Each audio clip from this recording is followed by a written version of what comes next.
गेल्या 15 ते 20 दिवसापासून नांदेड जिल्ह्यातील अनेक भागात पावसाने खंड दिला आहे। त्यामुळे जे आहे ते शेतकरी अडचणीत आल्याचे चित्र आपल्याला पाहायला मिळतं। अक्षरशः माळरानावरील पीक जे आहे ते सुकल्याचे चित्र सुद्धा आपल्याला पाहायला मिळतं।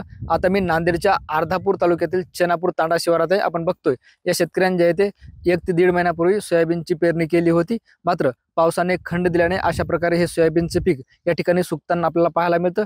काही झाडाची पानं तर अक्षरशः वाळल्या सुद्धा चित्र आपल्याला पाहायला मिळतं।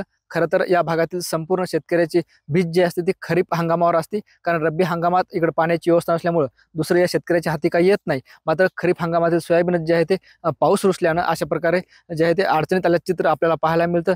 त्यामुळे आता शेतकऱ्यावर दुबार पेरणीचं संकट जरी ओढवलं असलं तरी आता पाऊस जरी पडला तर दुबार पेरणी या शेतात काय करायचे असं सुद्धा प्रश्न या शेतकऱ्यासमोर उभा राहिलेला आपल्याला पाहायला मिळतो। एकंदरीत नांदेड जिल्ह्यातील अनेक भागात ही परिस्थिती आपल्याला पाहायला मिळते। आपण या ठिकाणी शेतकऱ्यांशी संवाद साधणार आहोत।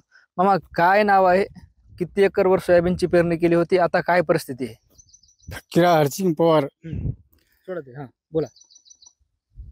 3 बॅग पेरलो सोयाबीनची। आता पेरून आता दुमार काय खावा, आता सगळं वाळून गेलं। आता वाळून गेलं, आता पायालाच मी भेटणार सगळं वाळून गेलं। आता काय करावं, पाणी नाही, काय नाही। आज 15-20 दिवस झालं पाणी नाही, 1 महिना झालं पेरणीला।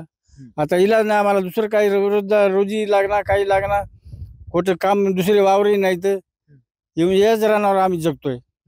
काय खावा आता असं वाळून गेल्या। आता सरकारनं आम्हाला काही साथ दिली तर बरं आहे। दुसरं काम होईना, आम्हाला काही होईना, काय करावं काय नाही। आता 3 बॅगी तुम्ही सोयाबीनच्या पेरल्यात, आता पाऊस नाही म्हणजे ते सोयाबीन वाळून जाते। याला खर्च किती आला होता? खर्च 25,000 रुपये खर्च आला। ते नांगरणी वकडी ते तर बाजूला राहिली, मात्र पेरायला सुद्धा 25,000 लागली। ते 25,000 लोकांची काढून आणलो व्याजी पैसे। आता हे कसं फेडावं, कसं जगावं, आता काय करावं हे काही समजना आम्हाला। काय कोणतं काय करावं काय नाही ती आता सरकारने येऊन बघून काहीतरी केलं तर बरं आहे। मग सांगा, यात दुसरं पीक येते का आता रब्बीचं? दुसरं काहीच येईना, नुसतं गोट काहीच येईना। हिर नाहीत काय ना, आम्हाला पाण्याची व्यवस्थाच नाही ना। आता येऊन जाऊन माग राहणार आहे, याच्यावरच जगता आम्ही। कसे कमी जास्त होऊन खाता कसे आता सगळं वाळून गेलं, आता काही इलाज नाही आमचं। आता कसं, आता काय करावं, आता काय सुधारणार आहे? आता कसं करावं काय नाही। विमा फिमा भरले आम्ही, विमा येते का? विमा येते। आता यावर आलं तर बरं आहे, आता सरकारनं बघलं तर येईल, नाही तर काय येणार आहे? किती किती पीक विम्याचे पैसे किती भरलेत? 1 रुपयात पीक विमा बंद झाला यावर्षी? हो, पैसे 2 हेक्टरचे भरलेत। 2.5 एकरचे, 2.5 एकरचे भरले 1160 रुपये।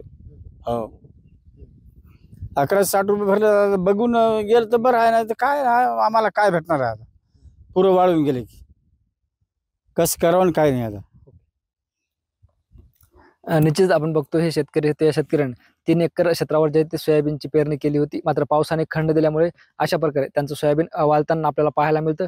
आता सरकारने आमच्याकडे पाहावं, आम्हाला मदत करावी अशी मागणी सुद्धा या शेतकऱ्याने केली आहे। नांदेड जिल्ह्यातील अनेक भागात जे आहे ते अशा पद्धतीनं सोयाबीन पिकावर पावसाने खंड दिल्यामुळे मोठा फटका बसताना आपल्याला पाहायला मिळतोय। ज्ञानेश्वर लोंढे, TV9 मराठी, चेनापूर तांडा, नांदेड।